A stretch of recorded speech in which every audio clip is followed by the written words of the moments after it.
You're listening to the Chelsea Zerna podcast, a podcast that inspires conscious leaders to live meaningful lives and to get in touch with the deepest parts of the human experience. My name's Chelsea Zerna, and I'm a women's empowerment coach with the mission of rewilding the feminine back into society. Each week, I have a conscious conversation with best-selling authors, inspiring leaders, and spiritual lightworkers who aren't afraid to step into the unknown and explore the greatest truths of life. Thanks for listening. Welcome to the Chelsea Zerna podcast. I'm sitting here with Manuela Welton. She is a highly intuitive, some would call psychic, and she helps others step into their empathic nature and heal through ritual. She has studied in over 29 countries over the last decade, everything from shamanism to crystal healing to mediumship to movement therapy. And she's currently writing a book around healing ourselves through our own innate ability. And she creates transformational experiences rooting people to nature through ritual. Hello, Manu. Welcome to the podcast. Thank you so much for having me. Absolutely. Honored to be here. Absolutely. And Manu and I met in Bali, like a lot of the people on this podcast so far. And we met in November of this past year, and we immediately connected. We are kindred spirits, and she is one of the most interesting people that I have ever met. She has an awesome story to share. So, Manu, I would love for you to give yourself an introduction as well and kind of go into that story a bit. That one we were talking about when we were sitting in that restaurant in Bali. We were exchanging life stories. It was amazing. Yes. Well, I was born in Colombia, and a place that has been, for a lot of its history, been shut down from conversations around healing. Religion was a big part of Colombian history, especially Catholicism and Christianity. When I was 8 years old, I was sitting in my bedroom or around 6, 7, 8. I don't recall the exact age, but I was in my bedroom and I was drinking tea with who I thought was like my great grandparents and my grandparents. And at that time, I thought they were real. They were having conversations with me. And so I would tell my mom, I would go up to her and tell her, you have to go look under the bed, and there's this box, and there's something there for you. And she would look at me like I was crazy and ask me, like, how do you know that? Things like I wouldn't know. And it was because my grandparents were telling me, but then she would tell me that my grandparents were dead. Mm-hmm. And so there was this idea in my mind that I was, with my grandparents all the time. And my mom got a bit scared. And in that time, we would have these conversations around, that's not possible. But then she also had this ability, though she always shut it down. And so she would have these thoughts about her aunt dying, and then the clock in the wall would fall, and she'd be like, "Oh, my aunt just died." And we would all be like, "Wait, what?" And 2 hours later, she would get a call saying that her aunt had died. So this ability to see this kind of was in me, and it was in my mom, but my mom didn't believe in it and kind of shut it down. And 2 years later, I met my mentor who kind of took me in, but my parents were still very much against it. It wasn't until my mom passed away when I was 15 that I ran into this palm reader with my aunt. She obviously said, "Do not, don't ask, nothing," and kind of shut me down from that experience. And this palm reader looks at my hands, and he knew nothing about me or my aunt at all. And he looks at my hands and he's like, he stops and says, like, your mom just died, or like somebody really close to you just died. And my ears just started ringing and ringing. And then suddenly, like, I started tearing up, and it was this very incredible exchange with this person. And I had forgotten that I had roots to this ability and to this healing modality. And and so he started saying all these things, and again, crying. Longer story, but my aunt was, I was like, don't Yeah. believe anything he says. And then, you know, 2 months later, I meet my first real actual mentor who looks at me and says, like, you have this gift in your hands, and I think it's time for you to see it. And we start working together, and then suddenly I start seeing these beings, and then I start communicating with my mom. So for me, this is all crazy because I'm raised in a household that has this ability, but also has no connection to it. And then I see my mom, and I start having conversations with my mom and all these things. And then more mentors start showing up. I'm sitting at a coffee shop, and somebody looks at me and says, you come study with me. And that's another energetic psychic also. And suddenly, like, all these teachers that I never looked for start showing up. And when I was 18, my father passed away. And that's when I was kind of pushed into this healing space. My family left Colombia suddenly when I was 10 years old. And we had to uproot from our home and our culture and our community. And so I was always looking for that place of where am I seen, or where am I, where do I belong, really? Yeah. And when my father passed, that was really like the end of kind of shutting that gift out and really stepping into it and seeing, like, okay, like, I actually can. I'm with my parents all the time. Like, they're my angels. They're the people that are communicating through me and with me, and they're the ones that tell me this is it, this is not it. And it's crazy because I never believed in it until, like, this happened to me, and I was able to really, like, step up to it. And so I never looked for any mentors, and they all kind of came to me in that way. And after that, more going through South Africa and Bali, and connecting to mentors in Colorado as well with, one of my dearest mentors. Her name is Melissa Michaels. She runs a community in Colorado. It's called Surfing the Creative, and it's all about creativity and tuning into the creative through movement and through, transcending and transformation. She was a big catalyst in this work as well. And, to name just a few, I met mentors in Bali and in Mexico. Some of my favorite beings on this earth are actually in Mexico.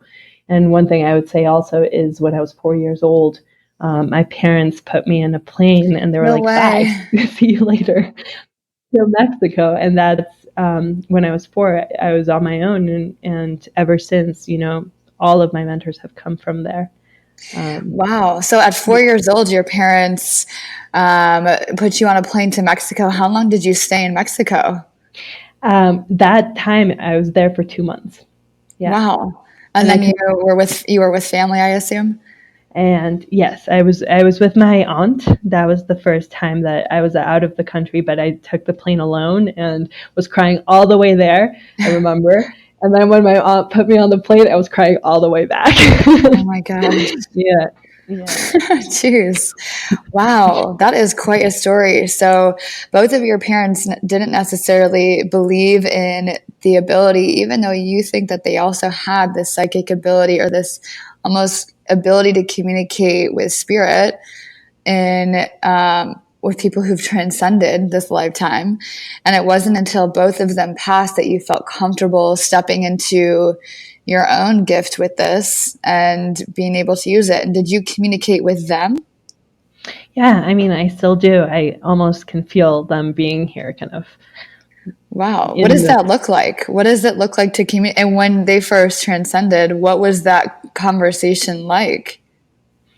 Yeah, actually, that's a beautiful story, because that palm reader told me, I didn't believe in any of these things. So when I was 8, I was very open to this, like, this ability. I was so open, like, I was almost cracked open. I believe all of us as kids have the ability to see dead. And like when kids are crying in their room and they can't fall asleep and they feel, it's because they're feeling all this like really dense energy. And houses are full of spirits, and we as kids can communicate with that. Another thing is to be conditioned and again, religion or societal beliefs to not allow us to actually connect to that. So from 8 to 13, 14, I was completely blocked to the idea that was a possibility. So I would bite my nails, I would eat, I would do all these things that wouldn't allow me necessarily to really fully be myself. Mm-hmm. And when my parents passed, I believe we all have a different ability or different ways to be able to see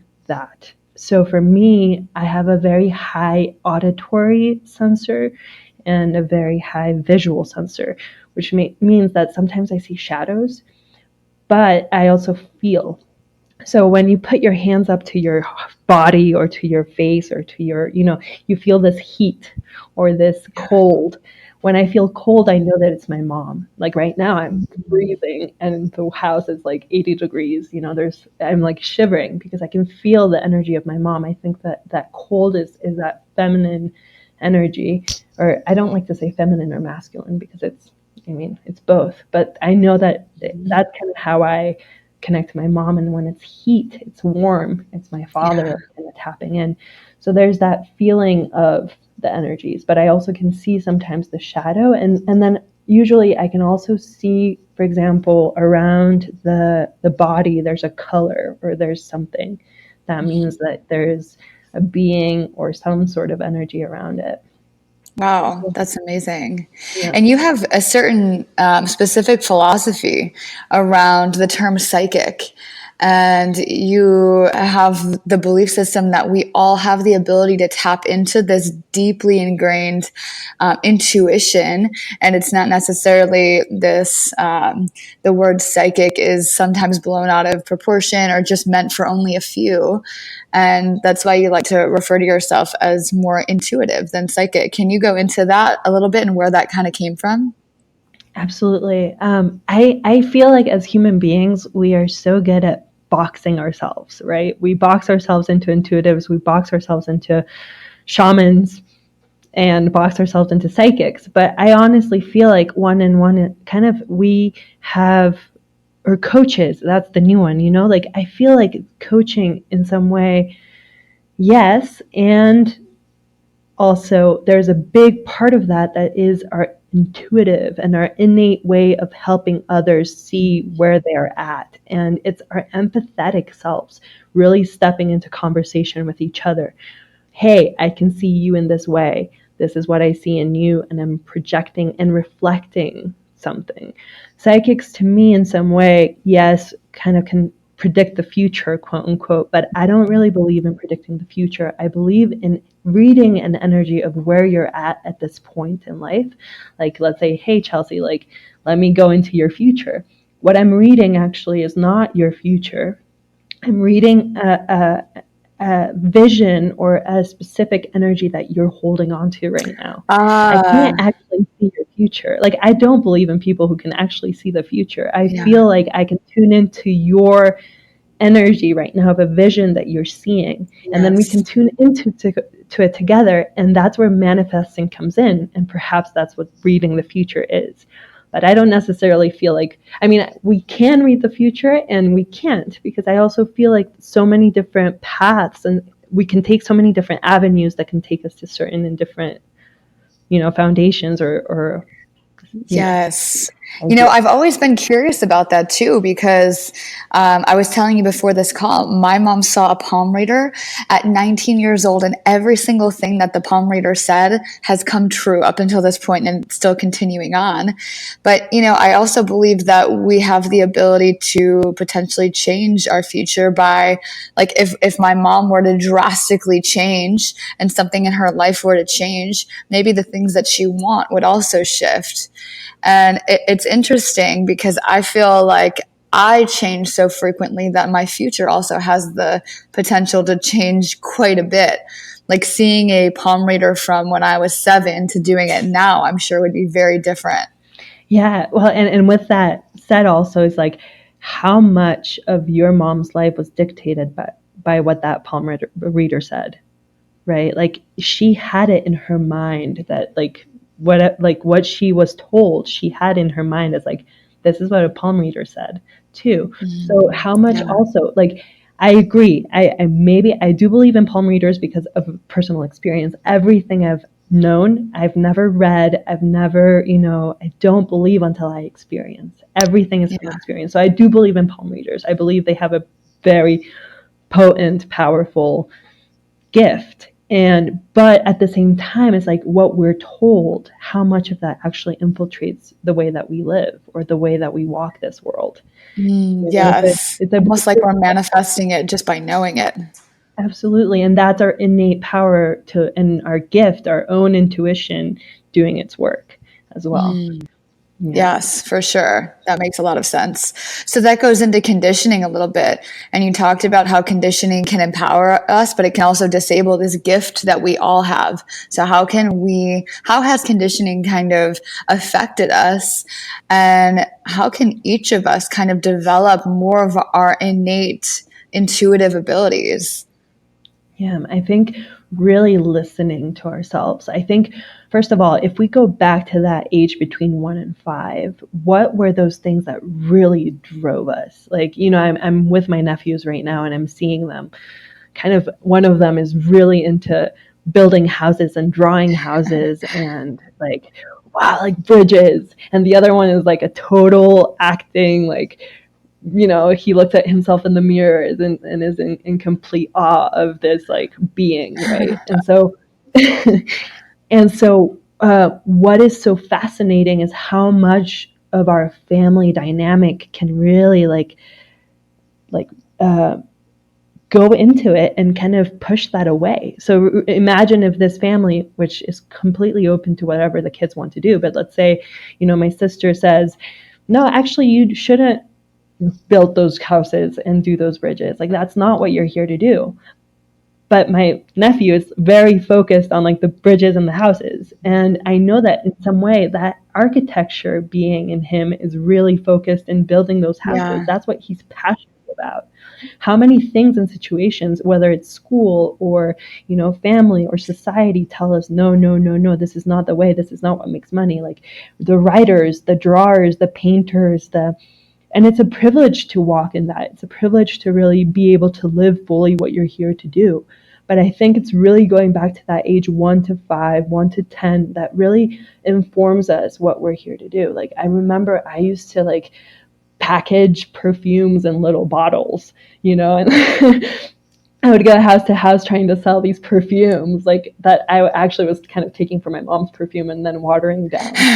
And so, but that's what I was passionate about. I was passionate about selling this like product that I had just found, or making flower like crowns, but I was also passionate about sitting down with people and listening to their stories. And that's what informed me into like knowing like, oh, I actually am passionate about storytelling, and I'm actually passionate about people's stories, and I'm actually passionate about people. So it's really amazing to see how our young selves are tuned into this something beyond this earth, beyond this plane, beyond this like 9 to 5, beyond like, what is it that we're actually passionate about, and really connecting back to that. And it's not about like, okay, let's move everything and like quit our jobs and, we're going to just do what we're passionate about, but like slowly reconnecting little by little into that. Wow, this is what I came here to do. And that's what I am here to really step into. And I really believe that if we were all walking in that, and yes, of course, I mean, so much of the conversation is around, but I need to make money and I need to survive and I need to, like, it's such a privilege for you to say that you can walk in your purpose, because it's the reality of it is not, it's not actual real. But that again is blocking ourselves from. It doesn't mean that you're going to do that as a job. It can mean that like perhaps you're actually just drawing 10 minutes of your day, What will it take for you to just write 10 minutes of your day, 20 minutes of your day, and slowly, little by little, realizing this is actually what makes me happy. And I believe that if we do what makes us happy and really walk in our passion and our purpose, money is just in some way an energy that will follow For that. sure. So let's follow, like if I'm painting every single day 10 minutes and then suddenly I paint 30 minutes of my day and then I'm like, whoa, this painting actually could have some sort of future, and what I'm channeling through my painting is this amazing message to the world. People resonate to that energy and people will follow. We are so powerful if we come together as community and help each other out. We really are. Oh. For sure. I resonate with that so much, for real. I think it's very easy and very simple to look around and say, okay, this is what's going to make me the most money. Because growing up, I actually wanted to be an artist and I wanted to work with I wanted to be a few things, like a singer, an artist. I wanted to be a cosmetologist, and everything that I said I wanted to do, my parents would shut down. My dad would say, no, you can't do that, that's not going to make you money, no, no. And it was almost discouraging because I stopped painting, I stopped drawing, and I loved doing those things, but I lost total touch with my own creativity because that wasn't what was going to make me money. And I ended up finding that again later on, and being able to like integrate that into my work and infuse that with making money. But I took a very roundabout way to incorporating art into what I was doing. And it was through working in a creative digital advertising agency. And that was one of my roles that I had at the first company that I worked for, my corporate job. And it's so interesting to see how when society is telling us and conditioning us like, hey, optimize for safety, optimize for security. Yes, absolutely. That's so important. But the way to do it doesn't have to be so indirect in a way. And so like outside of our passion, it's just like, okay, go get money. That's the end goal versus, hey, why don't you follow that little thread and that inkling of desire that you have or that curiosity that you have. And if you follow it deeply enough down the path, you'll reach this point where you're able to make money and fulfill your passion and your purpose in this world. Absolutely. I truly believe that. Have you ever heard of the term ikigai? No, what is it? Ikigai? Ikigai it means your reason for being. It's a Japanese term, and there's actually a culture in Japan that lives on average till 120 because they live by this concept. And it's the intersection of what you love, what you're great at, what the world needs, and what you can get paid for. And that's your reason for being. It's the center point. My God, the Japanese. Every day I'm in more awe of this culture. It's just phenomenal. That's amazing. I didn't know. For sure. I have The Eastern culture is like really mastered like the art of being, and I feel like the Western culture really masters like the art of living, like living very lavishly and creating a lot of like security and innovation and all of this. The East really masters like this art of being, and I know you've spent a lot of time over there as well with all your travels. Absolutely. Yeah, I think for me, what's so amazing about the East is just that every day brings something different. And so it's all about presence. It's not about, I feel like the West in some way kind of brings in this idea of like what you have is what you are. And the East is every day, every moment, every just being is a gift. And that to me is why I spend so much time in the East. I really feel it's hard for me to be present in the West. It's so hard. And for me to be present in the creativity of the Eastern philosophy is a gift. For sure. Yeah. And you talk a lot about, you're writing a book actually on healing ourselves, and you're doing a lot of transformational experiences, bringing in ritual. Can you talk about the importance of ritual in your life and how those two tie together? Yes.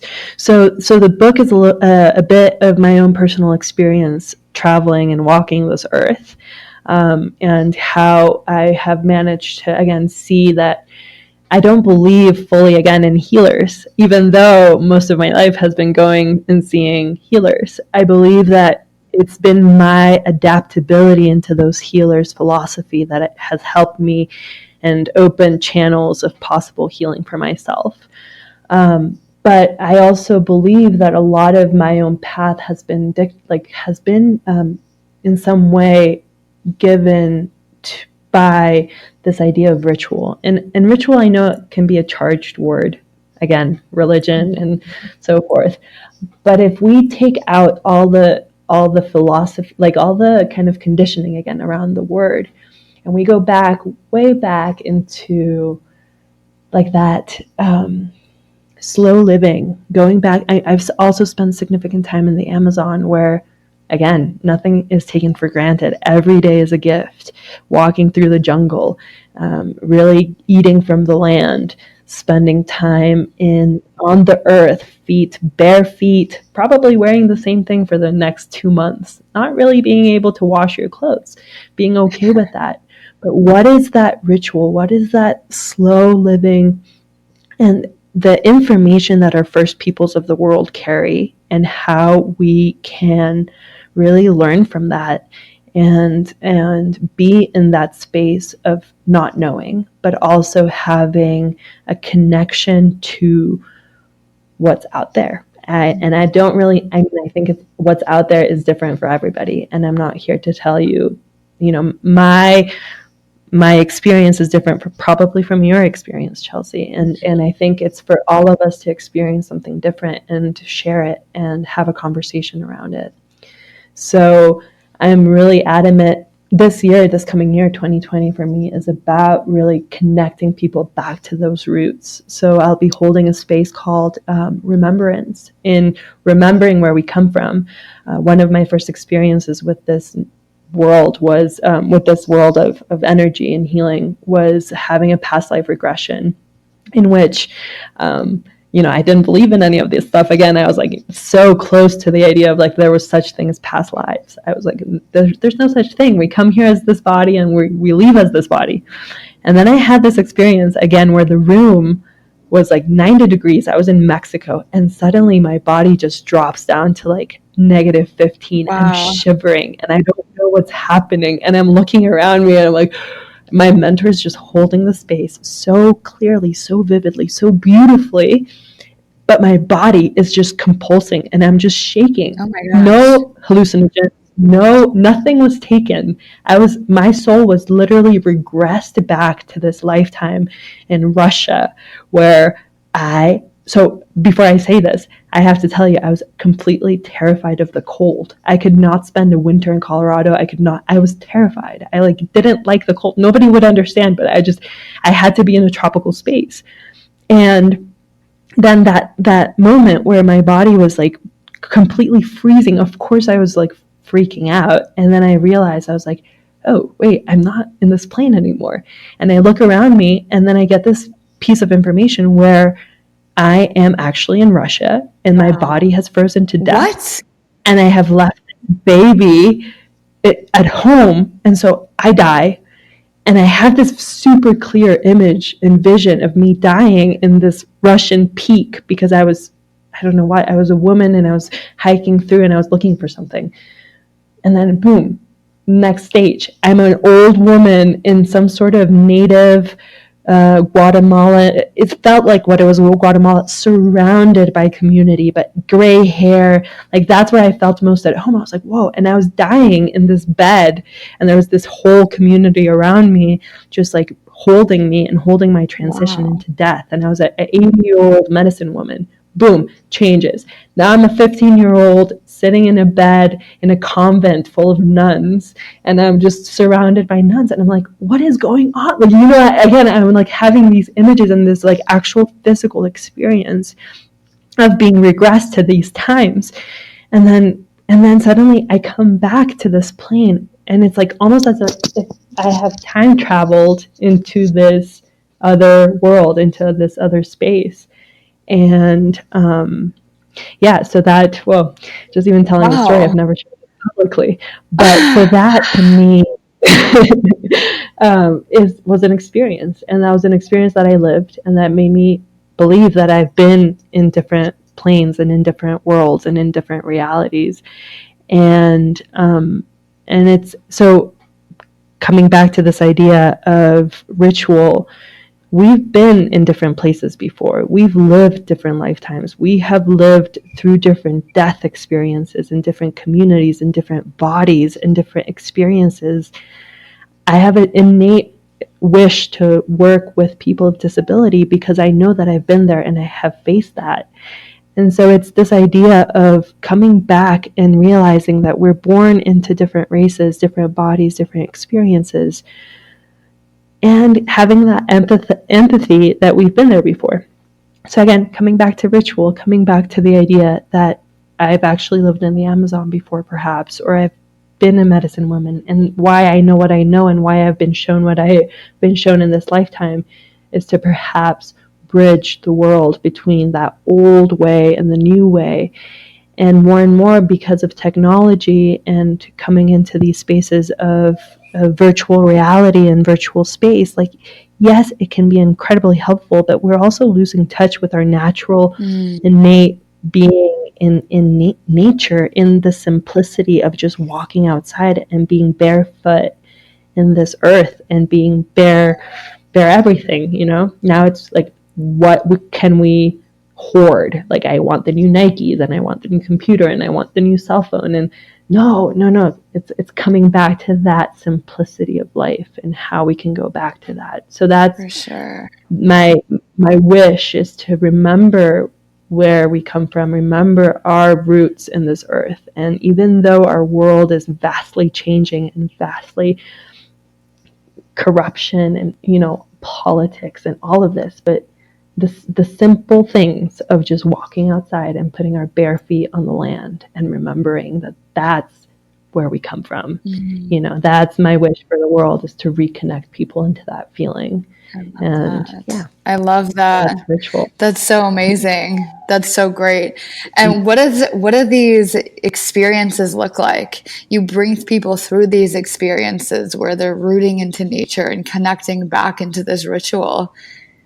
Like, how can people do that? So my biggest thing is accessibility. I want to make it accessible for everybody. It's not, it's not just another retreat. It's not just another way of people coming together to retreat from their life into a new space. It's actually kind of, how can we bridge the old world into the new world and not have an interruption of life, but actually a gathering of coming together with all of our innate gifts, because I feel like we're all highly intuitive and highly gifted. So if we are coming in as gifted beings into this earth, into this plane, what kind of conversations can we have by coming into that? Writers, artists, all of the art, all of the creativity is a direct channel to source coming through. And that could be, again, I don't want to charge it with any sort of anything. It's just, what's your connection to source? We definitely are coming here for a reason. What is that? And so it's creating these gatherings around, again, around my own path that I've taken for over 15, 20 years, bringing my teachers, bringing the people that I've learned from and giving them the stage and the space, but also connecting to our first peoples and asking for permission to be in that land, be in that space. Like, it's not me coming in to Mexico and being like, okay, I'm bringing 15 people, let's do this change. It's actually asking the people that are there, whose land belongs to them, like, may I enter the space? And I would actually love for you to hold the space with us, let's transform together.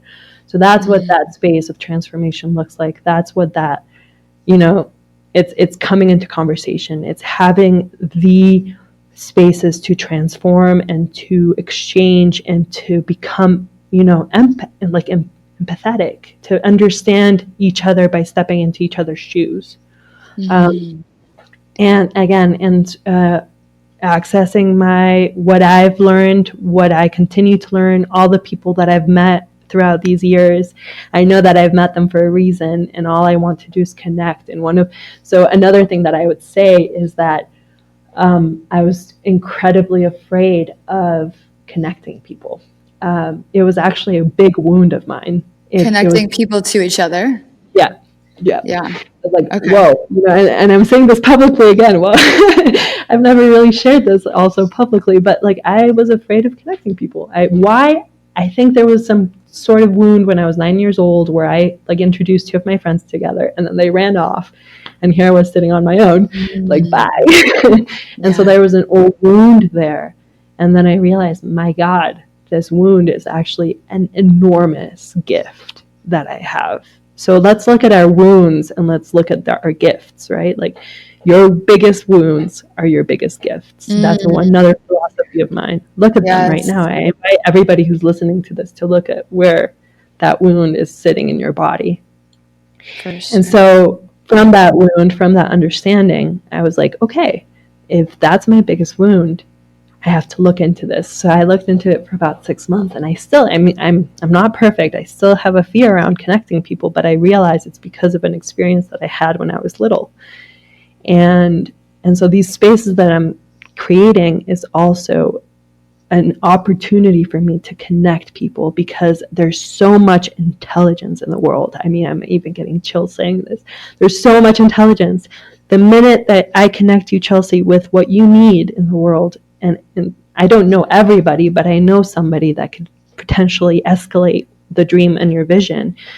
Well, I realized this is important, and you can create a higher vision and a higher frequency.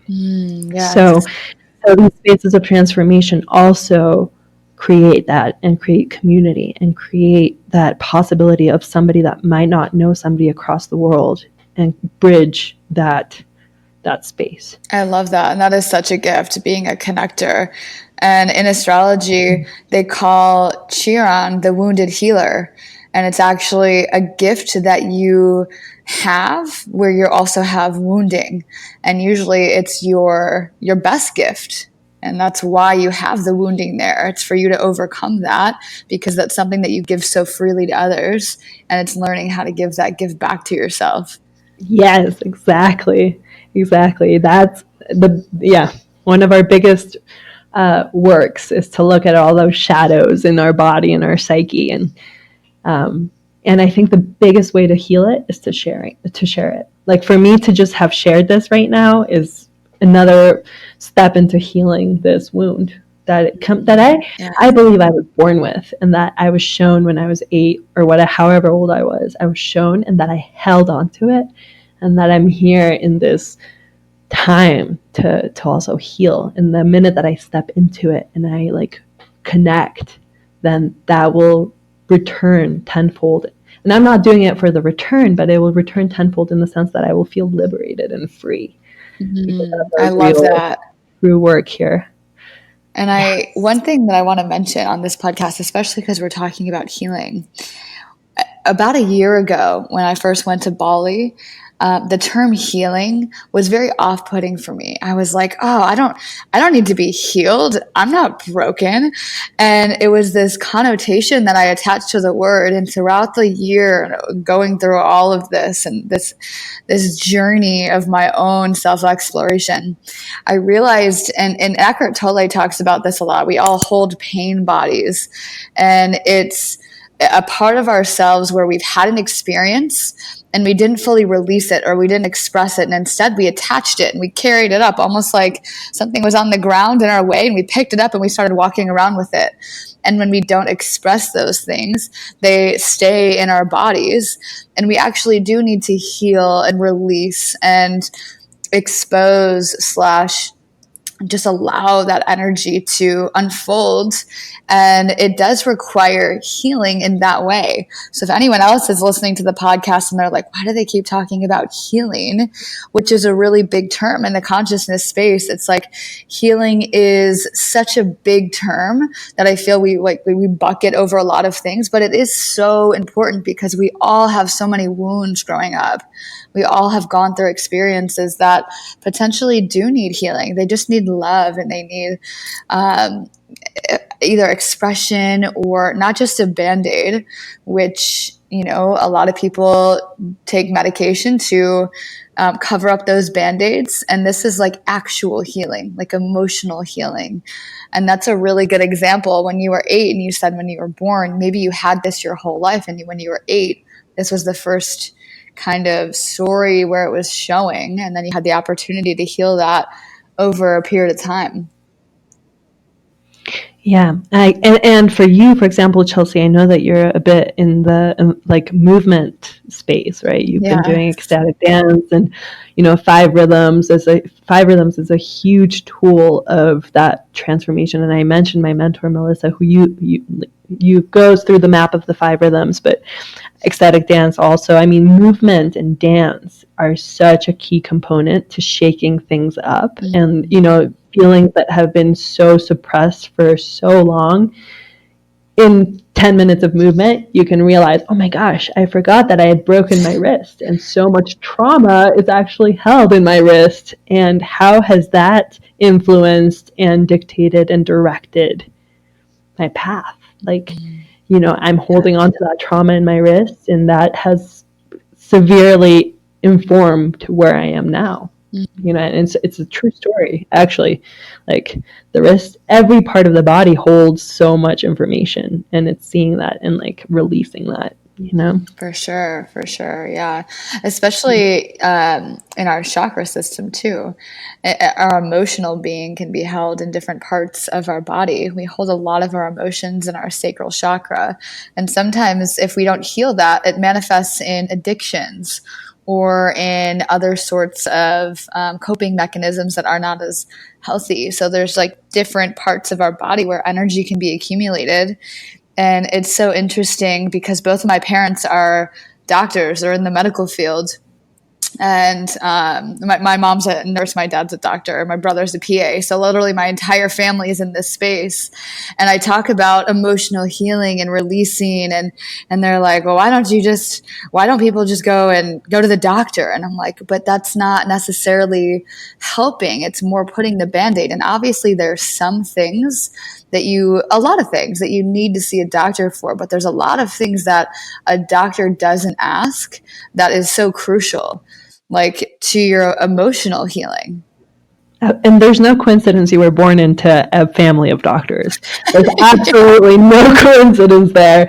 First of all, tells me that that informs me that you are an incredible healing facilitator. Again, we're not healers, we're facilitating healing.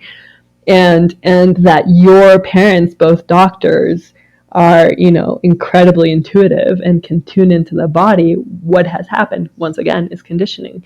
I also believe in Western medicine. Thank God for Western medicine, because once an energetic wound has become so ingrained in our physical being, it becomes a physical issue. I often have a cold and it goes straight to my throat, and I know it's because I'm not speaking what I need to speak. So if I let that go for like months in advance, then it becomes something in my throat. But there's no coincidence, once again, going back to that you are born into a family of doctors, Charles. I think you need to explore the possibility of utilizing energy words. There's a big healer in you there. For sure. There's a big healing facilitator. I for sure feel that. Yeah. Absolutely. Yeah. And speaking about energy in your throat, you mentioned earlier that it is sometimes easier for you to kind of stay in the shadows versus stepping forward. And there is some fear around that. So do you feel that you have a lot of energy that accumulates in your throat, and how have you been kind of working through that and stepping more into this power of yours? Because I know for women, this is very common across the board. There's a lot of women that have a blocked throat chakras. Absolutely. And I think that we were talking a little bit before about the fact, past lives and whether you believe them or not, it is known fact in history that women were silenced and are still being continually silenced. I mean, let's talk about where we met, Bali, such an incredible culture, beautifully and intricately, I can't even ever say that word, but very difficult for women to express themselves, you know? So we come into this body, and here we are needing to express and share, because we come to share. But like, for example, Balinese women, I don't know if you know this, so many people travel in Bali, wow, exotic, beautiful, blah. But what happens is women actually have to stick to their marriage, because if they get divorced, it's karma in the family. And if they get divorced, they'll get expelled out of the family, have to leave their kids, you know, and not. So if it's an abusive marriage and an abusive relationship, they have to stay in their, in their marriage if they don't want to lose their whole family, and they get thrown off, and they get thrown off into another caste. It's actually incredibly complicated, but so it's still happening. It's still happening present day. Like, we're not able to fully express our beliefs and our wants and our desires and what we need. And I think it's really important to heal that as a collective, as a community, as a world, as a humanity, is to help people express themselves and help people step into their true desires and gifts and visions. And it's not something for the elite. It's not something for the people that can walk that world. It's for everybody. I firmly believe in walking both worlds. Like, a lot of my work is between worlds, between the people who can afford it and who cannot afford it. And I really help that, and I really want to bridge that, because also in our nowadays, it's the coaching and the healing, and it's all just for the people who can afford it. And I just want to make sure that, it's for everybody. It's all of us. All of us have to step into it, have to walk into it together, or else we're all going to be left behind, For sure. And I think that's a beautiful way to kind of wrap this up.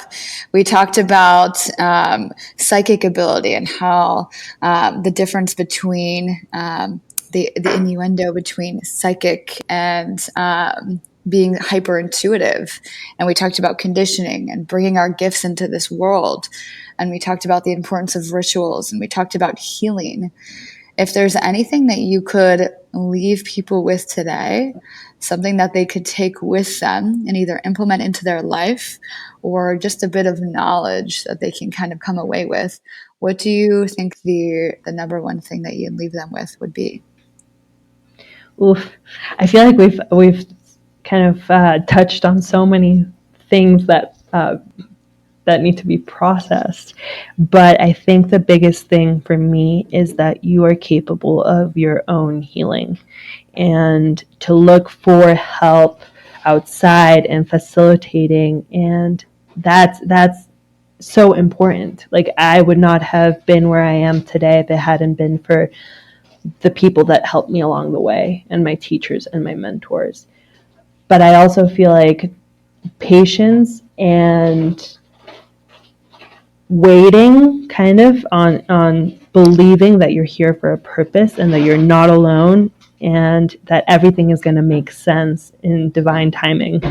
And I think that we just need to be patient, listen. And my biggest thing is to be able to adapt into any situation. We're so quick to judge others, and we're so quick to judge different situations. And I think that if we're open-minded and can listen to each other's experience, we're able to really fully learn from each other and really become that empathetic self, and really step into a different way of looking at things and into this world. That's beautiful. Thank you so much, Manuela. Thank you. This is an amazing podcast. And how can people find you if they want to learn more about you? My website is my name, so Manuela, and last name Welton, and that's the same for Instagram handle and Facebook. Perfect. Yeah. Amazing. Thank you so much, Chelsea. What a gift that you're bringing to the world in more ways than one. Yeah. This episode of the Chelsea Zerna podcast is sponsored by Wildly Woven. There are very few things in this world that have impacted me more than getting out of my default environment and exploring a new country. That's why Megan Ellman, Matt Thomas, and myself are putting together a New Year's retreat in Bali.